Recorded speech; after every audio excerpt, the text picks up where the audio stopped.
Well, we move to the next chapter this morning, Daniel chapter 5.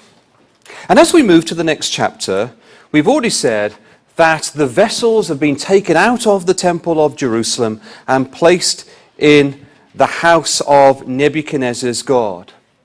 Imagine those vessels in some kind of museum, a museum of treasures. And remember also we mentioned that the book of Daniel, certainly the first 6 chapters, we could describe it as the parable of the vessels. Now we're going to see that this morning because the vessels form a centerpiece of the final drama of the Babylonian Empire. So let's just read the first opening words here in Daniel chapter 5 and verse 1. Belshazzar, we read there, the king made a great feast to 1,000 of his lords. Perhaps when you read those opening words there in Daniel chapter 5, you bring to mind the picture, the painting of Rembrandt, his famous painting of the Belshazzar feast in 1638. Just look at that picture, and you can certainly see, can't you, it captures the shock and the amazement of Belshazzar and those that were with him. And you can see the hovering hand and the words that have been etched into the plaster upon the wall. Now, Belshazzar, this chapter is about this king here, would have been a young boy. He was the grandson of Nebuchadnezzar. He was the son of Nabonidus, who married the daughter of Nebuchadnezzar. And this man here would have lived as a small boy through the stirring opening chapters of Daniel, from chapters 1 to 4. So what would he have seen as he was growing up? Well, he would have seen, wouldn't he, how Daniel purposed within his heart and how he was 10 times brighter and more brilliant than the best of the astrologers and magicians. He would have seen a young Daniel go and interpret the vision of his grandfather. He would have seen 3 men who were prepared to go into the fiery furnace. Though there was that opposing golden image, yet they would never bow. And then he would have read that wonderful personal testimony of his own grandfather there, Nebuchadnezzar, in Daniel chapter 4, that he would bow down to the Most High God. All these things, brothers and sisters, Belshazzar would have known about. He would have grown up within the court. Surely these things would have exercised an effect upon this man. But not only that, there's a few other things I'd like you to notice. Just turn over to Daniel chapter 7. We're not going to look at this chapter, but it's interesting, you know, because when we look at Daniel chapter 7 and this vision of these 4 beasts that would come upon the world, come upon the nation of Israel, these successive powers, and they are described as beasts, as brute beasts, and the 4th one is unnamed. It is so terrible. It is not part of the animal kingdom. But notice there in verse 1, in the first year of Belshazzar. Note. The chapter that we're reading tonight, or this morning, is the chapter of the closing of the empire of Babylon. So Daniel, in Daniel chapter 5, would have known about the 4 beasts. He would have known that the lion would be replaced by the bear. But also, if you turn over a chapter to Daniel chapter 8, you also see there that this took place in the 3rd year of Belshazzar. The vision of the ram and the he-goat, the 2-horned power of the Medo-Persians, would face the onslaught of the powerful Greeks. So in other words, then, Daniel was well ahead of what was taking place during Belshazzar's reign. He would have been aware of the advent of Cyrus in the east. And certainly, Daniel's excitement levels would have been reaching fever pitch at this time. All these things were being fulfilled. Now, also, come back with me to Jeremiah chapter 25. Because here's the prophecy, some of you asked me about this, here's a prophecy here where Jeremiah spells out that the children of Israel would go into captivity for 70 years. And there's a few things I'd like you to notice about this chapter. Verse 1 then of Jeremiah 25, the word that came to Jeremiah concerning all the people of Judah in the 4th year of Jehoiakim, the son of Josiah, king of Judah, that was the 1st year of Nebuchadnezzar, king of Babylon. So if you go down to verse 12, here's the all-important verse. And it shall come to pass, when 70 years are accomplished, that I will punish the king of Babylon and that nation, saith the Lord, for their iniquity, and the land of the Chaldeans, and will make a perpetual desolation. So 70 years would transpire, and then the Jews would return back to the land. But then you look at verse 17.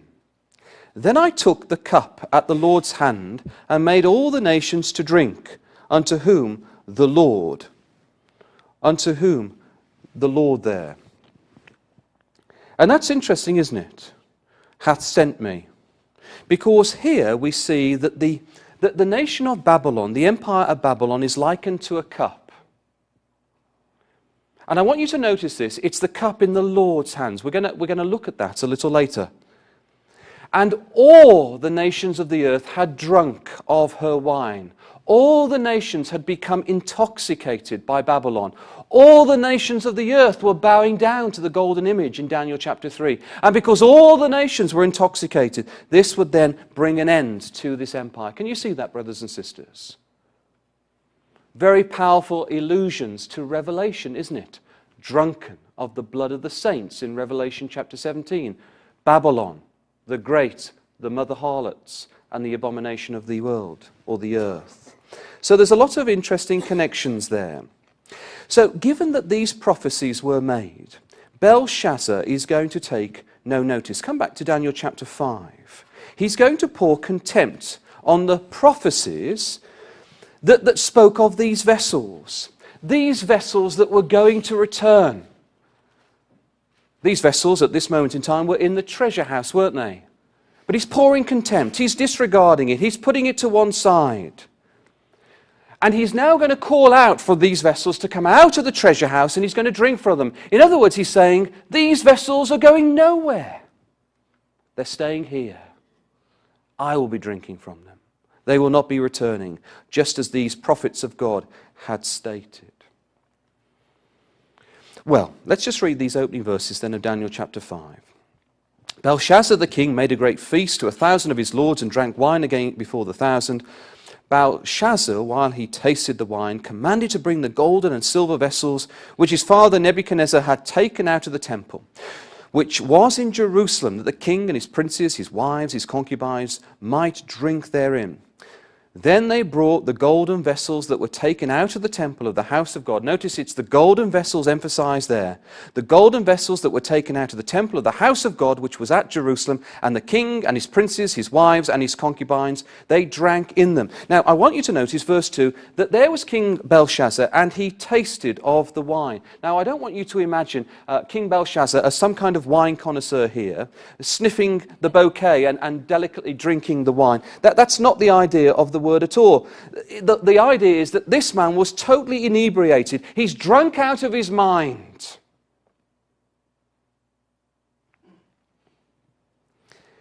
And as he commands in this drunken state for these vessels to come, this is how he's going to disregard the vessels of Yahweh. And these vessels now are brought into the banquet. And the word tasted, brothers and sisters, as we've got on the screen, is the same word as the word decree. Now that's very interesting. It's not what you might be expecting. And this word is used throughout the book. Chapter 3, verse 10, verse 29, chapter 4, verse 6, and chapter 6, verse 26. So though, of course, he was drinking, what we're being told here was that he was loudly toasting and saluting his gods when he drank. It was a decree. It was his decree. He was overriding all these prophecies of the God of Israel. Now we notice that there were 1,000 lords drinking there in verse 1, and the wine was overflowing. The vessels were desecrated. And you can imagine his wives and his concubines there filling the room. And the king continues to lead the drinking and the toasting. And I want you to notice this, brothers and sisters, because I think this is very powerful. As he drinks and as he toasts and as he makes this decree, look to whom he makes the decree. So we notice there that in verse 4, they drank wine and they praised the gods of gold, silver, brass, iron, wood, and stone. So as you go through each material and each metal, it becomes inferior and inferior and inferior. Well, first of all, brothers and sisters, isn't there a similarity there to Nebuchadnezzar's image in Daniel chapter 2? This was a decree. We've already seen at the end of Daniel chapter 4 that Nebuchadnezzar now acknowledges that Nebuchadnezzar's image is right. His grandson doesn't. And he's pouring contempt upon Daniel chapter 2. We're back in Daniel chapter 3 in the golden image. Can you see that? The golden vessels are being brought in. This is the golden image being erected once again. This is Daniel 3 all over again, brothers and sisters. And not only are they getting inferior and inferior, these gods, and you can imagine them laughing, drunken, in a drunken state, as they go through these metals. What we're reading here is, as Belshazzar swears this decree of each of these gods, he's saying that even the God of stone, the most inferior of gods, is greater than Yahweh, the God of Israel. Can you see that? It's denying the power of the stone, isn't it? That's going to become a mountain and fill the whole earth. Can you see that, brothers and sisters? All these things in Daniel, it's a religious contest, as we've made that point several times. And it comes down to value, doesn't it? It comes down to value. It is this moment in time where a king of Babylon makes God's vessels worthless. Now, Nebuchadnezzar didn't make the vessels worthless, did he? Though he was the king of the earth, he placed those vessels in his treasure house. He viewed them as valuable. And so God was patient and long-suffering and working in the heart of Nebuchadnezzar. And I do believe, because many of you have asked me, I do believe Nebuchadnezzar will be in the kingdom. Worked with this man. But with King Belshazzar, it was when he viewed these vessels as worthless, zero, God intervened. Can you see that, brothers and sisters? It's very powerful, isn't it? When they were worthless, it was God who intervened. Now, I want you to look at Jeremiah chapter 25 with me. Well, in the interest of time, come with me to Jeremiah 51. There's a whole string of references here that are interesting. Jeremiah spoke very passionately about what was going to take place in Daniel 5. But in the interest of time, let me just bring your attention to Jeremiah 51. We'll conclude here. So Jeremiah chapter 51 then, and look at these words here. Jeremiah says, "Thus saith the Lord, Behold, I will raise up against Babylon and against them that dwell in the midst of them that rise up against me a destroying wind." Okay? So these are words of judgment that are being brought against the kingdom of Babylon. If you go down to verse 7, Babylon hath been a golden cup in the Lord's hand. Can you see these continual references of the cup? The vessels are being brought into the banquet room, yet the prophecy was that Babylon was the cup of God. It's a play on words, isn't it? That made all the earth drunken. We've seen that idea before. That the nations have drunken her wine, therefore the nations are mad, we read there. Verse 8, Babylon is suddenly fallen, is destroyed. Howl for her, take balm for her pain, if so she may be healed. If you go down to verse 28, we find that the nation who is going to overcome the Babylonians are identified. Verse 28, prepare against her the nations with the kings of the Medes, the captain thereof, and all the rulers thereof, and all the land of his dominion. That the nation of Israel, their hearts were being raised now. They'd heard of Cyrus in the east. Cyrus was on the march. He's approaching the walls of Babylon. Jeremiah chapter 51 here. And then go down to verse 58.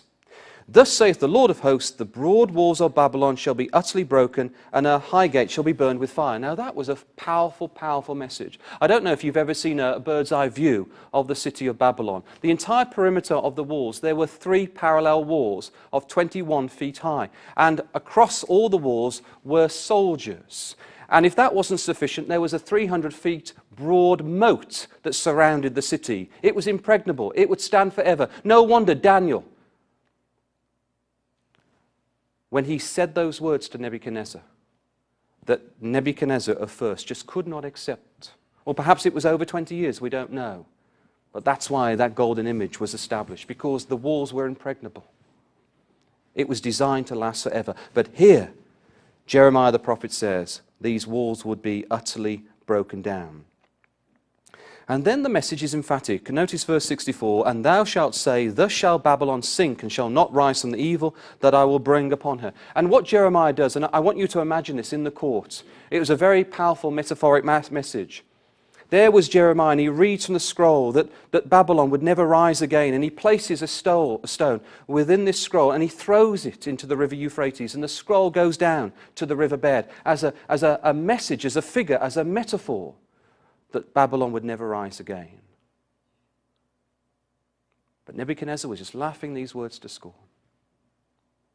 Well, it was the time of Belshazzar, and things now are dramatically going to change. Come back then to Daniel chapter 5. So I want you to imagine 1,000 lords, wives and concubines, with a king, and they packed the room. Have a look at verse 5 of Daniel chapter 5. In the same hour, you may have in your margin, immediately, as soon as those vessels touched their lips, immediately there was a response from God. God intervened at the very moment. Immediately, in the same hour, came forth fingers of a man's hand, and wrote over against the candlestick upon the plaster of the wall of the king's palace. And the king saw the part of the hand that wrote. So just imagine, amongst all the screaming and the professing of their gods, suddenly, out of nowhere, they see a hand writing upon the wall. It would have been electrifying, wouldn't it, brothers and sisters? To see a dismembered hand, with no man, with no arm, with a small part of a hand, with fingers, etching words across a plaster wall. Can you imagine that, brothers and sisters? And it was inscribing words upon a wall. It was almost like the wall became a gravestone. And this was the epitaph of what was about to take place to Babylon. And we read these words, Mene, Mene, Tekel, Upharsin. Now, I want you just to imagine that the words are written in Hebrew, as we know it's from right to left. And so then the hand would cover the writing as it was etched upon the wall. And then when the hand had completed the writing, the full statement was revealed. It wasn't in not being able to understand the Hebrew. Perhaps they didn't understand Hebrew, but I don't think that was the point. They could read it, but the fact was the words were hidden until it was finally revealed. And then when they read it, they could understand the words, but they couldn't decipher the message. And if you look down, you can see there that there was a candlestick. There was a candlestick there that was flickering away in front of the plaster wall. You notice there, it's in verse 5. So I want you to notice there's a candlestick that's flickering away, and the light is throwing up light upon the wall. And I wonder, brothers and sisters, whether that was the golden menorah. I wonder whether Belshazzar desecrated all the vessels of God and brought in the menorah.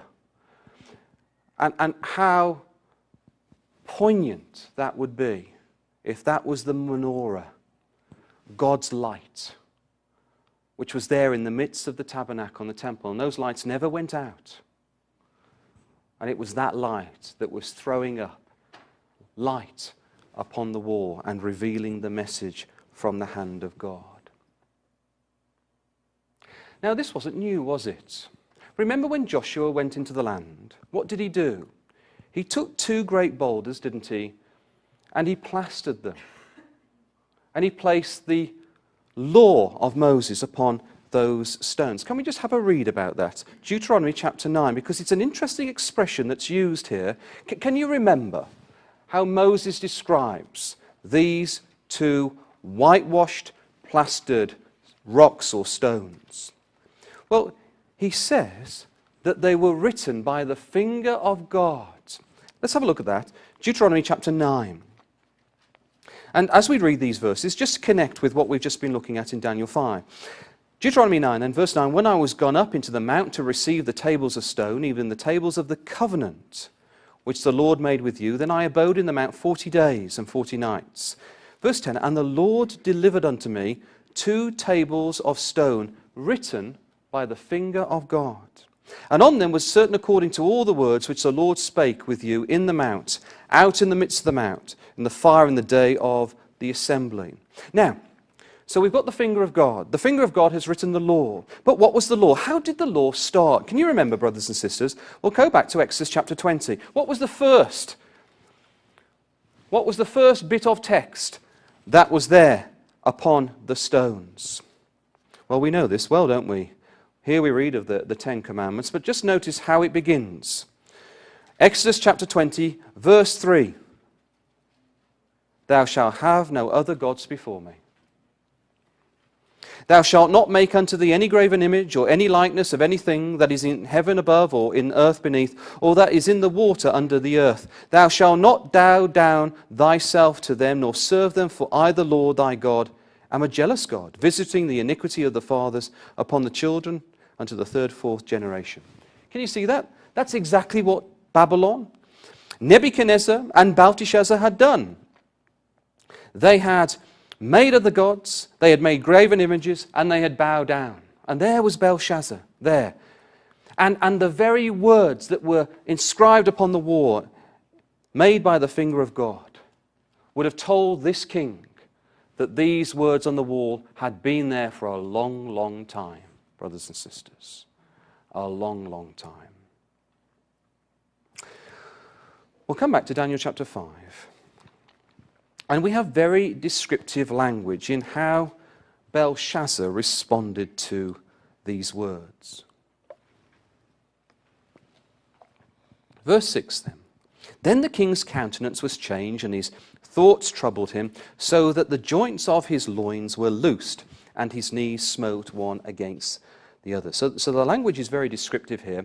We see the king totally quaking in his boots. And I want you to notice the word joints. The word joints means knots. Knots. So it's quite an amusing picture. His limbs became unknotted. He became a picture of jelly flopping about. His limbs gave way. He's certainly not looking like a king at this moment in time, is he, brothers and sisters? So I want you to imagine that. Here was a man who was knotted, his limbs were all enjoined, and then he looks upon the writing of the wall and he's loosened. His joints become all loose. But it says there, the joints of his loins were loosed. So he relieved himself, brothers and sisters. There's no other way to say it. He looked upon the writing of the wall, and a great puddle of water formed around his feet. That's how frightened this king was. This great king of Babylon. Now, what do you think the finger of a man's hand here was impressing upon this king? Well, I believe, brothers and sisters, that this king should have known about Isaiah 45, because I believe that this was the scroll that Daniel himself had. Come back to Isaiah 45.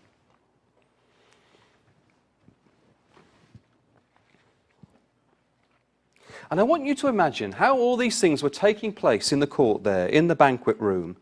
And I believe Daniel had this scroll underneath his arm, he knew that this was going to happen. Look how these words were going to be fulfilled to the letter in Daniel chapter 5. So we'll pick up then in verse 27 of Isaiah 44. So we read there, that saith to the deep, be dry, and I will dry up thy rivers. And we know that Cyrus, when he looked at those three parallel walls, he knew that he couldn't navigate those walls, so he diverted the river Euphrates and he went underneath the walls. Then we read verse 28, that saith of Cyrus. Now bear in mind that Cyrus was named 125 years in Isaiah before this man came about. He is my shepherd and shall perform all my pleasure, even saying to Jerusalem, thou shalt be built, and to the temple, thy foundations shall be laid. And then Isaiah 45. Thus saith the Lord to his anointed, to Cyrus. So Cyrus was named 125 years before these events took place in Daniel 5, whose right hand I have holden. So Cyrus now is a figure of the right hand. And I wonder, brothers and sisters, I wonder whether the hand there in the court was the hand of Cyrus. And Cyrus was going to be at the walls that night. To subdue nations before him, I will loose the loins of kings. That's Daniel 5, verse 6.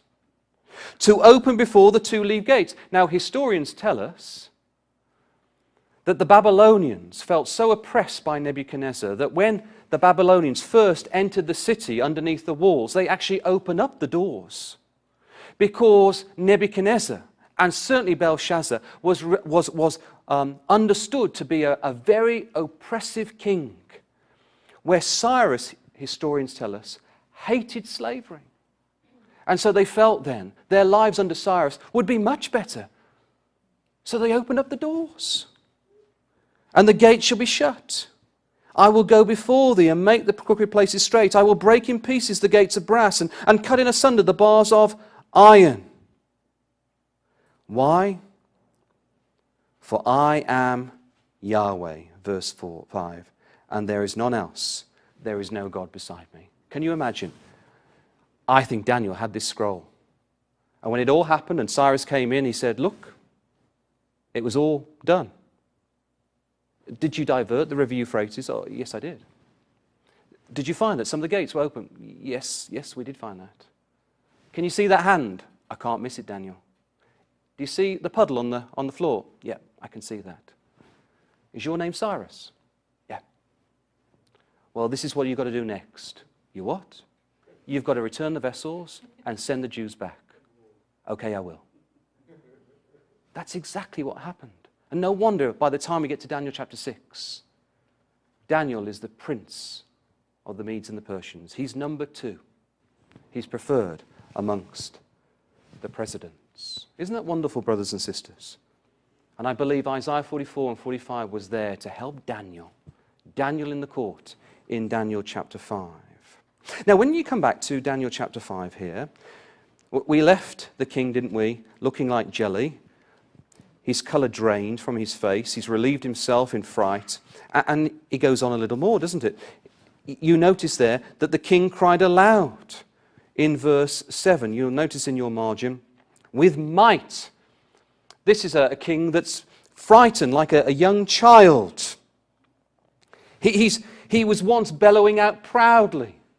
He was making these vows to the gods. And now he screams as a little child. Well, let's just pick up in verse 10 now. Now the queen, by reason of the words of the king and his lords, came into the banquet house. He brings in his wise men. His wise men cannot interpret what's taking place upon the wall. And the queen spake and said, O king, live forever. Let not thy thoughts trouble thee, nor let thy countenance be changed, says the queen. There is a man in thy kingdom, in whom is the spirit of the holy gods, and in the days of thy father light and understanding and wisdom, like the wisdom of the gods, and found in him, whom the king Nebuchadnezzar, thy father the king, I say, thy father, made master of the magicians, the astrologers, Chaldeans, and the soothsayers. Now this cannot be the queen of the king, because we see in verse 2 that all the wives of Belshazzar were there in the room. This has to be somebody else. I believe that this is the wife of Nabonidus. Nabonidus was the king of Babylon. He was the father of Belshazzar. And we read that he was out in Arabia for 10 years. And that's why I believe Daniel is not there in Daniel chapter 3. Because the real king was out of the city, out of the empire. And there was Daniel performing a duty for the king. That's what I believe anyway. You've asked me where Daniel was in Daniel chapter 3. So this is the daughter of Nebuchadnezzar. And she too would have remembered all the things of Daniel 1, Daniel 2, Daniel 3. She would have known how Nebuchadnezzar loved this man. That Nebuchadnezzar appointed this man to be the chief of the Magi, the wisest of the wise. And Belshazzar didn't even know who this man was. And can you see that? It's lovely, isn't it? I'm sure you know this. But clearly she is polite as his mother-in-law or his mother. But she says there, whom the king Nebuchadnezzar thy father or thy grandfather, the king, I say, thy father. Can you see that? There's a repeat there. He's your grandfather. He's your grandfather. Remember the great Nebuchadnezzar? Well, he used this man all the time. You fool, she's saying. You have forgotten this great man, Daniel. Well, let's just look at a few phrases here in verse 12. Forasmuch as an excellent spirit and knowledge and understanding, interpreting of dreams, she says to Belshazzar, and showing of hard sentences and dissolving of doubts, were found in the same Daniel, whom the king named Belteshazzar, she tells him. Now let Daniel, she doesn't refer to him as Belteshazzar, now let Daniel be called, and he will show the interpretation. Now, what you need to notice there is that phrase, dissolving of doubts. And as you've got on the screen here, the two Hebrew words make this mean the loosening of knots. So she was saying, this Daniel can solve knotty problems. He can undo knots. In fact, we can see that these two Hebrew words are used 3 times in this chapter. So there's a real play on what's going on here. It's quite amusing, isn't it? So in chapter 5 and verse 6, we have the joints of his loins were loosed. In verse 12, we have the dissolving of doubts. And then verse 16, we have dissolve of doubts. And the word doubts is the same Hebrew word here, or Aramaic word, as joints. So the doubts is the same word as joints. So in other words then, the doubts had caused the loosening of the joints. Can you see that? It was the doubts, brothers and sisters. It was the doubts. And this had made Belshazzar a floppy mess. His joints were all loosed. So the queen tells him, unlike Humpty Dumpty, someone can put you together again. That's exactly what's taking place. He was a complete mess, wasn't he? And he's the only man. He's the only man that can do that. And isn't it astonishing that though, and we know this, you can just flick back to chapter 1 and verse 7, how Nebuchadnezzar gave Daniel that new name, that name of Belteshazzar. And this woman is the daughter of this king that gave Daniel this new name. But she doesn't know him by that name. And perhaps as soon as we come to Daniel chapter 2 and the interpretation of that dream, perhaps it's suggesting here that once that took place, that name never belonged to Daniel. It was always Daniel, brothers and sisters. Well, when you go down to verses 16 and 17, we see here that, well, look at verse 16. I have heard of thee that thou canst make interpretations and dissolve doubts. So Daniel comes out, he's now speaking to Belshazzar, and we've got this dissolving of doubts, the dissolving of doubts there in verse 12. As we said, this play on words, and he provides this reward. And notice that you can become, he says to Daniel, the third of the kingdom. Now that makes sense, doesn't it? Because I've already said Nabonidus was the number 1 there. Number 2 was Belshazzar, and number 3 would be here Daniel. Now, what's interesting is that this didn't make sense until archaeological evidence. It was the archaeological evidence that told us that Nabonidus was the father of Belshazzar, and he was the king during this time. So many historians and authorities have contended against this chapter because they said, why would Belshazzar say these words? Well, we now know through recent Bible archaeology that he was number 2. Isn't that wonderful? Again, evidence proving the veracity of God's word. Well, Daniel doesn't want it, does he? He says, look, I'll read what's written on the wall, but I don't need any reward from you. My reward's in heaven. Verse 22 then, and thou his son, he says, O Belshazzar, has not humbled thine heart. This is the message. Though thou knewest all this, but hast lifted up thyself against the Lord of heaven, and thou hast brought the vessels, notice, this is the reason. Thou hast brought the vessels of his house before thee, and thou and thy lords, thy wives, thy concubines, have drunk wine in them. And thou hast praised the gods of silver and gold and brass, iron, wood and stone, which see not, nor hear not, nor know, and the God in whose hand thy breath is, and whose are all thy ways, thou hast not glorified. Can you see what he's saying there? You have brought the vessels of God's house, and you have treated them with contempt. You considered them to be worthless. You consigned God to a cup on your table. There was Yahweh as a cup on his table. Yet we've already read that the whole nation of Babylon was a cup in God's hand. Can you see what he's saying there? And notice that phrase in verse 23, the God in whose hand thy breath is. King Belshazzar, you can't place Yahweh in a cup. In fact, your very breath is in his hand. Can you see that? And look at the hand upon the wall. That's the message, that this is the hand of God, and you, Belshazzar, and your kingdom are in it. The message was from God. It was final and it was unequivocal. Well, let's just look at this interpretation, the mene, tekel, upharsin here. So verse 24, then was the part of the hand sent from him, and this writing was written. So it was all about the completion of the writing. And then once the completion had taken place there, then the full sentence was revealed. Verse 25, and this is the writing that was written, mene, tekel, upharsin, and this is the interpretation of the thing.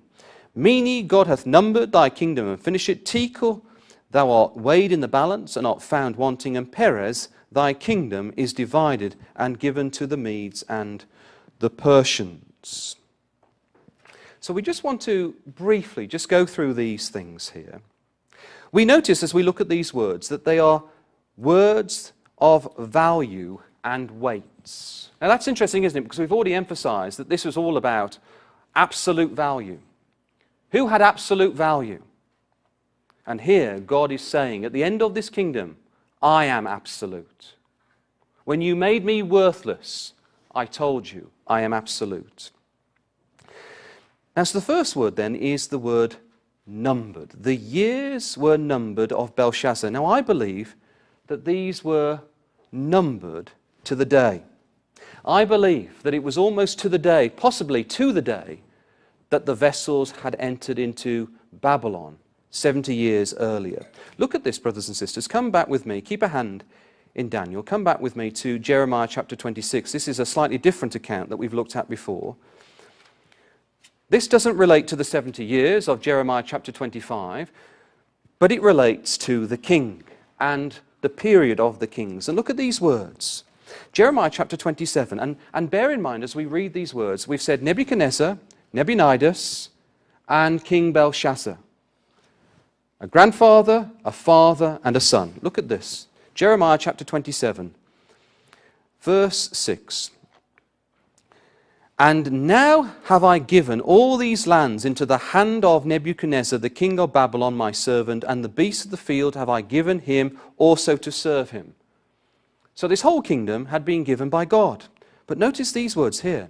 And all nations shall serve him, and his son, and his son's son, until the very time of the land come, and then many nations and great kings shall serve themselves of him.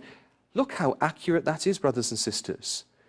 All nations shall serve him, Nebuchadnezzar, his son, and his son's son. That's Belshazzar. Belshazzar should have known through the writing of Jeremiah that he was the last one. There was no offspring. It was finishing with him. So here then, it was numbered to the day. Now the word tekel is the word weighed, and it comes from the word shekel. Now the shekel was in the temple. It was the unit of exchange. It was God's weight. And God was saying here, I have weighed up you with my scales, and I have found you wanting, Belshazzar. Now that was obvious, wasn't it? Because all the vessels were strewn all over the table in this drunken stupor. And so God could say that he had weighed them up because they had made his house, as it were, a den of thieves. Can you see that? They had made his house a den of thieves. These were the vessels of God within the banquet hall. And there they were, drunken, drinking from these cups. He weighed up Belshazzar. Now I want to show you 3 ways in which God weighs kings and the people of this earth up. We're going to go through these quickly. Come with me to 1 Samuel chapter 2. I want to show you how God weighs up men and women. How he weighs us up, brothers and sisters. This man's days were numbered. But look at this, 1 Samuel chapter 2 and verse 3. We're just going to look at isolated verses here to show you how God weighs up individuals. He certainly weighed up this king. 1 Samuel 2 verse 3, talk no more so exceeding proudly. Let not arrogancy come out of your mouth. For the Lord is a God of knowledge, and by him actions are weighed. So God weighs up your actions, brothers and sisters. He weighs them up. He observes what you do. And he finds us wanting, doesn't he? Come to Proverbs now. He doesn't just weigh up actions. He starts to look at the inner intents of our hearts. Proverbs 16 and verse 2. All the ways of a man are clean in his own eyes, but the Lord weigheth the spirits. So it's not only the actions. Here God weighs up our motives. And then if you finally go to Psalm 62, trying to connect all these thoughts to Belshazzar. Psalm 62 and verse 9, we read there, surely men of low degree are vanity, and men of high degree are a lie, to be laid in the balance. They are altogether lighter than vanity. So here God weighs up pride. So we were right. The book is all about value. It's when the king assigned no value to God and his vessels that God intervened, stepped in, and brought his kingdom to zero. Because this was the night that the curtains were drawn on this empire. God had been patient. There were the vessels in the treasure house for 70 years. He had patient. He'd been patient with the nation and God's people there. But when they degraded these vessels in some drunken party, then there was writing on the wall. And it's the words of the Lord Jesus, isn't it? For where your treasure is, there will your heart be also. Well, coming back to Daniel chapter 5, there is also another word, isn't there? Eupharsin. It's the final word. It's the final word there. We go back to Daniel chapter 5. But you notice something strange there, because in that phrase, mene, mene, tekel, eupharsin in verse 25, you see mene in verse 26, tekel in verse 27, but just Perez rather than eupharsin in 28. Well, there's a double meaning here, brothers and sisters, and it's rather intriguing because eupharsin means divided, and that was the message. His kingdom was going to be divided, but the word Perez is the proper noun for the Persians. So here then the message was that his kingdom would be divided by the Persians. Egyptians. It was a very explicit message. There was going to be no confusion. It was very clear. It would be divided by the silver. Now, brothers and sisters, we've all heard of the phrase, the writing on the wall. It's when we receive an early message, an early warning. And brothers and sisters, it's lovely, isn't it, to come to Bible schools like this. But if you just think about your own private lives, what writing on the wall is God inscribing in your lives? What is the early warning for you? Are there things going on in your marriage, families, ecclesias, your relationship with God? This is the day, isn't it, that we should take note and we should read those words and take action. It was too late for King Belshazzar. Cyrus was at the door. This lesson comes to us, brothers and sisters. Well, very quickly, look at this. It's just a proposal. That's all it is. Let's just quickly, it's on the screen here, we'll go through this quickly. Let's see whether there's something else in the phrase, mene, mene, tekel, upharsin. Well, we've already said that the golden shekel here was the unit of exchange. But we also know that the mina here was 50 shekels. So if you convert this phrase into shekels, the unit of currency, let's just see what we get. So the mina is 50 shekels, the upharsin is 25 shekels, and the tekel is 1 shekel. So the phrase then, mene, mene, tekel, upharsin, is 126 shekels. Now it's just a suggestion, it's just something to think about. That's all it is. We know that the shekel is divided into 20 gerahs. And you can have a look in Ezekiel 45 verse 12, it tells us that. So when you look at mene, mene, tekel, upharsin, and you convert it into the shekels, you get 126 shekels, but you also get 2,520 gerahs. Where did you see that number? It was the 7 times, wasn't it? It was the times of Nebuchadnezzar as a beast. Mene, mene, tekel, upharsin. Was this another message to tell the kingdoms of the earth how long they would have dominion over the nation of Israel?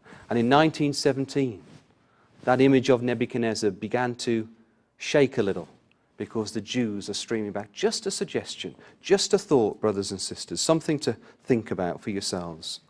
Well, have a look at these closing verses now as we bring our thoughts to an end. Daniel chapter 5 then in verse 30. In that night was Belshazzar, the king of the Chaldeans, slain, and Darius the Median took the kingdom, being about 62 years old. Now, I want you to think about this. Nabonidus was taken captive by this time. Belshazzar was slain. And we read there that when Daniel interpreted the dream, he had the golden necklace, right? The golden chain around his neck. So come to Jeremiah chapter 51. This is where we want to finish here. Jeremiah chapter 51. And this chapter we've already looked at is the chapter of the doom of the Babylonians. And look at verse 57. And as Cyrus comes into this room, and as Daniel also enters into the banquet room, we read these words there in Jeremiah 51 and verse 57. I will make drunk her princes, and her wise men, her captains, and her rulers, and her mighty men, and they shall sleep a perpetual sleep, and not wake, saith the King, whose name is the Lord of hosts. So I think Cyrus came in and saw all these things, and there was Daniel with the scroll. And there they all were drunk that night, asleep, and the kingdom would come to an end. And as Cyrus entered into the banquet room, who was wearing the royal chain? It was Daniel, brothers and sisters. For just one night, Daniel was the king of Babylon. He ended up as the king. Can you imagine that, brothers and sisters? What a turnaround of events. And then he handed over the scroll to Cyrus and says, God foretold all these things. And no wonder the Medes and Persians appointed Daniel to the top of the kingdom. And I want to finish with these thoughts. The 1,000 lords and princes are drunk. The vessels are strewn all over the table. And all that's left is the flickering candlestick that's lighting up the wall. And it's about to go out. But there's the vessels. And on that night there was a particular radiance and beauty, as if the vessels themselves were rejoicing because they're about to go home. Thank you.